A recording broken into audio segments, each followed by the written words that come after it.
dédé àsìkò yìí lónílé lálejò lọ́kùnrin lóbìnrin lọ́mọdé lágbàlagbà gbogbo etí tó ń gbọ́ mi pátápátá ni mo kí àti gbogbo ojú tó ń wò mí èmi ò lólódì ẹnìkan. Ìròyìn Awíkonko tẹlifíṣàn ló ń dé sójú ìwòran yín lónìí ọjọ́bọ̀ ọgbọ̀njọ́ oṣù kẹwàá ọdún 2025 ohun rere gbogbo bọ̀ wá sílé wa láṣẹ Èdùmàrè. Ọmọdásọ́lá ìfúnní ìlú níròyìn ṣáájú ẹ̀gbọ́n kókó tó wà nínú ìròyìn náà. Ilé ìgbìmọ̀ asòfin àgbà orílẹ̀-èdè Nàìjíríà ti buwọ́lu ìjìyà ẹ̀wọ̀n gbére tí kò ní sísan owó ìtanràn nínú fún ẹnikẹ́ni tó bá jẹ̀bi ẹ̀sùn fífipá bá ọmọdé lò pọ̀. Ààrẹ orílẹ̀-èdè Nàìjíríà yí ìpinnu rẹ̀ padà lórí àwọn ẹlẹ́wọ̀n tó ṣe ìdáríjì fún lẹ́yìn ọ̀pọ̀lọpọ̀ awuyewuye. Ọ̀pọ̀ wọn ni yóò padà sẹ́wọ̀n, lára wọn ni Mariam Sanda, obìnrin tó gún ọkọ rẹ̀ pa. Ẹgbẹ́ òṣèlú ADC yarí, wọ́n ní ààrẹ Tinubu gbọ́dọ̀ sọ ìdí tó fi yọ àwọn ọ̀gá àgbà iléeṣẹ́ ológun Nàìjíríà nípò. Ẹnu ti bẹ̀rẹ̀ sí kùn àjọ elétò ààbò Àmọ̀tẹ́kùn ìpínlẹ̀ Ondo báyìí lẹ́yìn tó jáwé ẹlọ́gbélé yín fún 3 nínú àwọn òṣìṣẹ́ rẹ̀. Kí nìdí tó fi rí bẹ́ẹ̀ ẹ gbọ́ nínú ẹ̀kúnrẹ́rẹ́ ìròyìn ọ̀hún. Ohun tó ń wọ ọmọ jẹ́ ó ti padà pa ọmọ báyìí nípínlẹ̀ Èkó. Àṣìta ìbọn bá ọkùnrin oníkẹ̀kẹ́ napep kan níwájú ilé aṣẹ́wó tó ti lọ tura. Ìròyìn ọ̀hún rèé lẹ́kùnrẹ́rẹ́. Ilé ìgbìmọ̀ asòfin àgbà orílẹ̀-èdè Nàìjíríà ti buwọ́lu ìjìyà ẹ̀wọ̀n gbére tí kò ní sísan owó ìtanràn nínú fún ẹnikẹ́ni tó bá jẹ̀bi ẹ̀sùn fífipá bá ọmọdé lò pọ̀. Ìgbésẹ̀ náà wáyé láti gbógun ti ìwà ìfipá bá ọmọdé lò pọ̀ tó ti ń wọ́pọ̀ báyìí lórílẹ̀-èdè Nàìjíríà. Ìkéde yìí wáyé lásìkò ìjókòó ilé níbi tí ààrẹ ilé ìgbìmọ̀ asòfin àgbà Godswill Akpabio ti ṣàlàyé pé ìyàtọ̀ wà láàrin ìwà fífipá bá obìnrin lò pọ̀ àti fífipá bá ọmọdé lò pọ̀. Ìgbésẹ̀ yìí wà lára àwọn àtúnṣe tí ilé ìgbìmọ̀ asòfin àgbà ń ṣe sáwọn òfin lórí ìwà ọ̀daràn èyí tí ilé aṣojúṣòfin náà ṣiṣẹ́ lé lórí. Bákan náà, sẹ́nitọ̀ Ọ̀pẹ́yẹmí Bámidélé tó léwájú níbi ìjíròrò náà sọ pé àtúnṣe òfin yìí yóò fòpin sí ìwà ìdẹ́yẹsí nínú ìgbẹ́jọ́ ìfipábánilòpọ̀. Ẹni tó bá fipá já ìbálé èèyàn tí wọ́n máa ń dájọ́ ẹ̀wọ̀n ọdún 5 fún tẹ́lẹ̀ yóò máa gba ìdájọ́ ẹ̀wọ̀n gbére báyìí. Ààrẹ ilé ní ẹ̀sùn tó bá ti jẹ mọ́ ọmọdé ó nílò ìjìyà ńlá. Nígbàtí Akpabio ní kí gbogbo ilé dá sí ọ̀rọ̀ náà, Sẹ́nitọ̀ Adamu Alero ó mú ìmọ̀ràn wá pé ó kéré jù 20 ọdún ni ẹnikẹ́ni tó bá jẹ̀bi ẹ̀sùn ìfipábọ́mọdé lò pọ̀ gbọ́dọ̀ máa lò lẹ́wọ̀n tí irú ẹni bẹ́ẹ̀ kò sì gbọ́dọ̀ ní àǹfààní sí owó ìtanràn sísan. Sẹ́nitọ̀ Sunday Adeleke ní tiẹ̀ pè fún ẹ̀wọ̀n gbére. Lẹ́yìn ọ̀pọ̀lọpọ̀ ìjíròrò, ilé ìgbìmọ̀ asòfin àgbà gba àbá náà wọlé tí wọ́n sì jẹ́ kó di mímọ̀ pé èyíkéyìí obìnrin tàbí ọkùnrin tí wọ́n bá ká pẹ̀lú ẹ̀sùn fífipá bá ọmọdé lò pọ̀ ní ìjìyà rẹ̀ yóò máa jẹ́ ẹ̀wọ̀n gbére tí kò ní sí àǹfààní sísan fáìnì fún.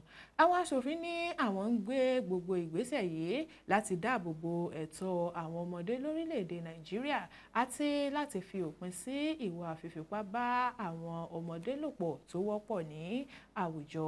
Ààrẹ ilé ìgbìmọ̀ asòfin ṣàpèjúwe ìgbésẹ̀ yìí gẹ́gẹ́ bí ọ̀nà láti dá ìdájọ́ òdodo padà sí orílẹ̀-èdè Nàìjíríà. Ààrẹ Bọ́lá Tinubu ti ṣe àtúnṣe sí ìdájọ́ àwọn èèyàn tó ń jìyà òfin tó kéde àforíjì fún tẹ́lẹ̀. Ohun tó kọ́kọ́ gbòde ni pé wọ́n ti yọ orúkọ Mariam Sanda, obìnrin tó gún ọkọ rẹ̀ pa lọ́dún 2017 kúrò lára àwọn tí yóò rí àánú náà gbà. Ìwé orúkọ tuntun tó jáde ṣàfihàn orúkọ Mariam Sanda gẹ́gẹ́ bí ọ̀kan lára àwọn tí ìjọba dín ìjìyà ẹ̀ṣẹ̀ wọn kù. Kì í ṣe pé wọn yóò pa orúkọ rẹ̀ rẹ́ pátápátá. Ẹ̀wọ̀n ọdún 12 ni ààrẹ sọ ìjìyà Mariam dà dípò ìdájọ́ ikú tàbí àìrí ìdáríjì gbà rárá tó kọ́kọ́ jáde. Ẹ rántí pé ṣáájú ní ààrẹ Tinubu ti kéde pé òun dá Sanda tó gún ọkọ rẹ̀ lọ́bẹ pa sílẹ̀ lẹ́yìn ọdún 6 tó ti lò lẹ́wọ̀n. Bákan náà ni ààrẹ kéde orúkọ àwọn èèyàn mìíràn tí wọ́n ń jìyà ìdájọ́ lọ́wọ́ pẹ̀lú àwọn mìíràn tó tilẹ̀ ti kú tipẹ́ bíi Abat Macaulay. Tinubu ní òun mú ojú kúrò nínú ẹ̀ṣẹ̀ wọn. Bákan náà ní àwọn èèyàn tí ẹ̀sùn wọn le púpọ̀ bíi apànìyàn, àwọn tó gbé oògùn olóró, àwọn tó ń kó ọmọ ọlọ́mọ ṣòwò ẹrú, àwọn awakùsà lọ́nà àìtọ́ àti bẹ́ẹ̀ bẹ́ẹ̀ lọ tí ẹnikẹ́ni kò lérò pé wọ́n lè gba ìtúsílẹ̀ tí wọ́n rí àánú gbà nínú ìkéde àkọ́kọ́ tí Tinubu ṣe. Èyí ló wá di ariwo káàkiri. Àbájáde ariwo àti kíkorò ojú sí ìgbésẹ̀ náà ló bí àtúnṣe tuntun yìí. Nígbà tó ń ṣàlàyé nípa àtúnṣe orúkọ tuntun náà, olùbádámọ̀ràn ààrẹ lórí ìròyìn ọ̀gbẹ́ni Báyọ̀ Ọ̀nànúgà ṣàlàyé pé lẹ́yìn ìpàdé pẹ̀lú àwọn ìgbìmọ̀ ìpínlẹ̀ àti ìfilọ̀ àwùjọ ni ìgbésẹ̀ yìí wáyé.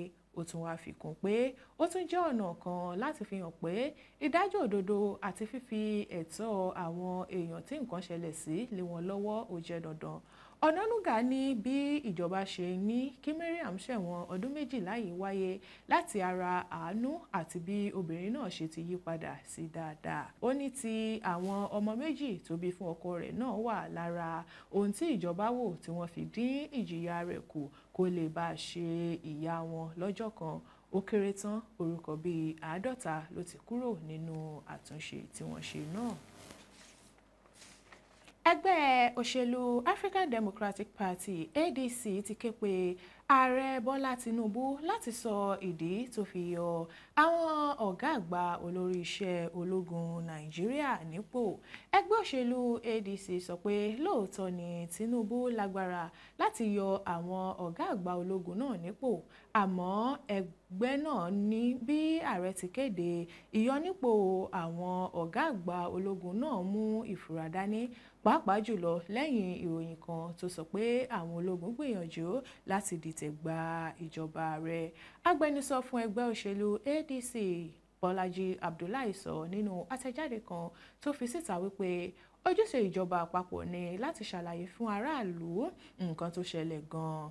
Ó ní gẹ́gẹ́ bí ẹgbẹ́ òṣèlú alátakò, nǹkan tí a fẹ́ ni pé kí ètò ìjọba àwa-arawa orílẹ̀-èdè Nàìjíríà fẹsẹ̀ múlẹ̀ dáadáa. Ominú ń kọ wá pẹ̀lú àwọn nǹkan tó ti ṣẹlẹ̀ láwọn orílẹ̀-èdè bíi Chad àti Niger tó wà láyìíká Nàìjíríà. Lọ́jọ́ Ẹtì tó kọjá ní ààrẹ Tinubu yọ olórí ilé-iṣẹ́ ọmọ ogun àpapọ̀ Nàìjíríà ọ̀gágun Christopher Musa nípò. Ọ̀gágun Olúfẹ́mi Olúyẹdé tó jẹ́ olórí ilé-iṣẹ́ ọmọ ogun orí ilẹ̀ tẹ́lẹ̀ ní ààrẹ fi rọ́pò ọ̀gágun Musa tó yọ nípò.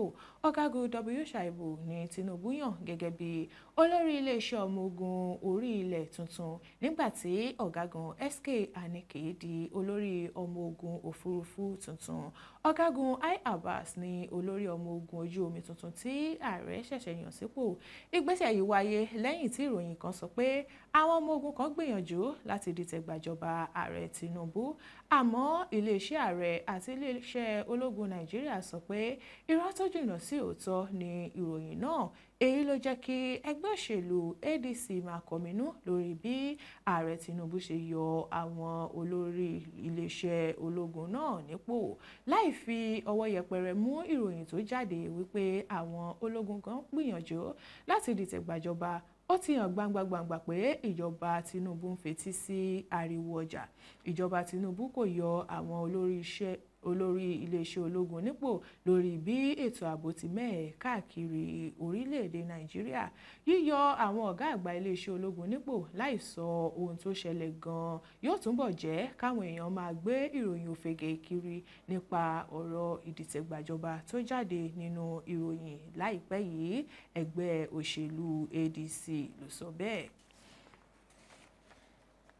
Ẹnu ti bẹ̀rẹ̀ sí ní kùn àjọ elétò ààbò Àmọ̀tẹ́kùn ìpínlẹ̀ Ondo báyìí lẹ́yìn tó jáwé ẹlọ́gbẹ́lẹ́yìn fún 3 nínú àwọn òṣìṣẹ́ rẹ̀.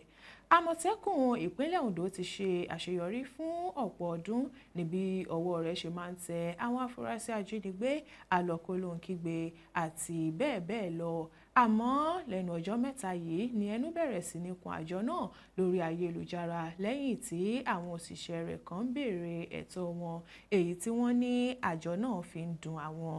Nǹkan bí ọ̀sẹ̀ mélòó kan sẹ́yìn ní fàǹfà bẹ̀rẹ̀ láàrin àjọ Àmọ̀tẹ́kùn ìpínlẹ̀ Ondo àti àwọn òṣìṣẹ́ rẹ̀ mẹ́ta kan tí wọ́n fi ẹ̀sùn àṣìlò ipò kan adarí wọn Ọ̀gbẹ́ni Adétúnjì Adélẹ́yẹ. Àwọn èèyàn náà ní Àmọ̀tẹ́kùn kò fún àwọn ní ìwé ìgbanisíṣẹ́ láti ìgbà tí wọ́n ti gba àwọn síṣẹ́ ní oṣù kẹjọ ọdún 2020 èyí tó túmọ̀ sí pé àwọn kò lẹ́tọ̀ọ́ sí àwọn àjẹmọ́nú kan láti ọ̀dọ̀ ìjọba. Yàtọ̀ sí àwọn ọ̀rọ̀ wọ̀nyí wọ́n tún sọ àwọn ọ̀rọ̀ míì tí wọ́n sì tún fi àwọn ẹ̀sùn míì kan àjọ Àmọ̀tẹ́kùn ìpínlẹ̀ Ondo. Àwọn òṣìṣẹ́ Àmọ̀tẹ́kùn tí ọ̀rọ̀ náà kàn ní Abu Taiwo Akínsìpẹ̀ Victor àti Ikújùmí Julius.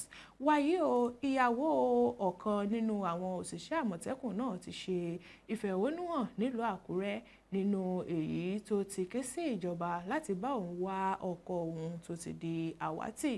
Obìnrin ọ̀hún tó jẹ́ ìyàwó Victor Tèmítọ́pẹ́ Akínsìpẹ̀ nìkan ló ṣe ìfẹ̀hónúhàn náà lójú ọ̀nà Òbìrìpò Shoprite tó wà nílùú Àkúrẹ́.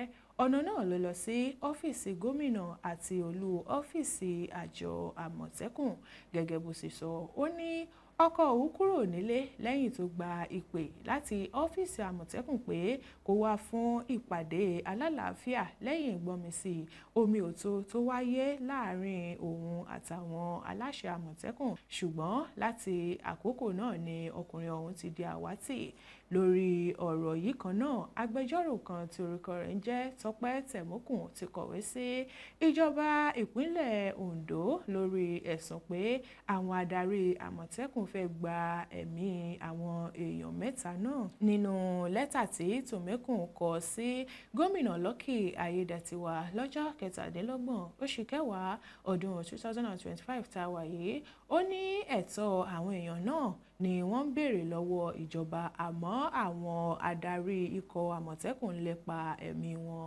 Gẹ́gẹ́ bó ṣe sọ, Akínsìpẹ̀ Victor Tèmítọ́pẹ́, Ọ̀gbẹ́ni Julius àti Abu Taiwo ti na pápá bora báyìí lẹ́yìn tí àwọn kan tí wọ́n gbàgbọ́ pé Adélẹ́yẹ bẹ̀ lọ́wọ́ ẹ̀ ń fi ìbọn lé wọn kiri ìgboro. Lẹ́yìn náà ló ké sí gómìnà Ayédàtiwà kó rí i dájú pé nǹkan kan kò ṣẹlẹ̀ sí àwọn èèyàn náà. Ẹ̀wẹ̀, lẹ́yìn ọ̀pọ̀lọpọ̀ ọ̀rọ̀ lórí ẹ̀rọ ayélujára, adarí Àmọ̀tẹ́kùn ìpínlẹ̀ Ondo Adétúnjì Adélẹ́yẹ kéde àwọn èèyàn náà gẹ́gẹ́ bí àfúrásì tí wọ́n ń wá lẹ́yìn tó kọ́kọ́ jáwé ẹ̀lọ́ ọ̀rọ̀kùn nílé fún wọn. Adélẹ́yẹ ní èrèdí ìgbésẹ̀ náà kò sẹ́yìn bí wọ́n ṣe ń ba orúkọ àjọ náà jẹ́ lórí ayélujára.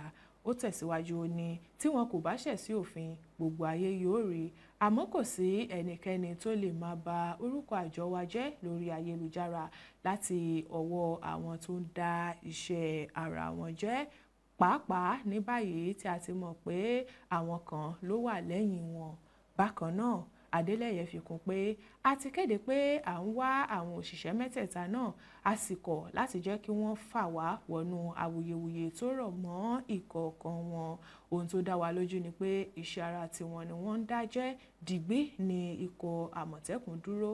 Àwa òṣìṣẹ́ àti adarí ikọ̀ náà kò sì jẹ́ kí ìwà tí àwọn mẹ́tẹ̀ẹ̀ta ń wù yìí kó sì ojú wa kúrò lórí iṣẹ́ tá à ń ṣe. Arákùnrin oníkẹ̀kẹ́ napep kan ló ti dèrò ọ̀run báyìí o látàrí àṣìta ìbọn tó bá níwájú ilé aṣẹ́wó tó ti lọ tura lágbègbè Bàdọ̀rẹ́ Àjà nípínlẹ̀ Èkó. Ìṣẹ̀lẹ̀ ọ̀hún ló ṣẹlẹ̀ lọ́jọ́ Àìkú ọjọ́ 12 oṣù yìí lẹ́yìn tí arákùnrin ọ̀hún parí iṣẹ́ òòjọ́ rẹ̀ tó sì lọ tura nílé aṣẹ́wó náà. Ṣé ọmọ tó bá ṣiṣẹ́ déédéé ó yẹ kó lásìkò ìgbádùn yìí ló wá sọ arákùnrin náà di èrò ọ̀run níbi tí àṣìta ìbọn ti bá nígbà tó bọ́ síta ra omi lẹ́gbẹ̀ẹ́ ilé aṣẹ́wó ọ̀hún lẹ́yìn tó tura tán. Ẹnìkan tí ọ̀rọ̀ náà sojú rẹ̀ ló ní àwọn afurasí ẹlẹ́gbẹ́ òkùnkùn kan ni wọ́n yìnbọn láti inú ọkọ̀ Toyota Corolla aláwọ̀ aró kan nígbà tí wọ́n wá ṣe ìkọlù sí alátakò wọn tí àṣìta ìbọn sì bá arákùnrin onímárúwá ọ̀hún tó sì kú lójú ẹsẹ̀. alukoro iléeṣẹ́ ọlọ́pàá ìpínlẹ̀ Èkó Abímbọ́lá Adébísí fi ìdí ìṣẹ̀lẹ̀ ọ̀hún múlẹ̀.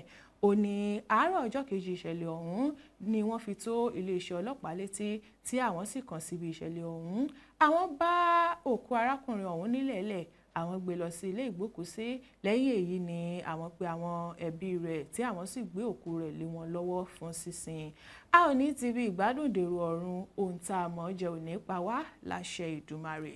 Tó níyìn láti máa ṣẹ̀nu déédéé síbí táti máa gé pété lórí ìròyìn Awíkonko tẹlifíṣàn pẹ̀lú Ọmọdásọ́lá Ìfúnníyì fún tòní. Èmi ò ní gbọ́bi sí yín, ẹ̀yin náà ò ní gbọ́bi sí mi láṣẹ Ìdùmarè. Ó dìgbà kan náà, ire o.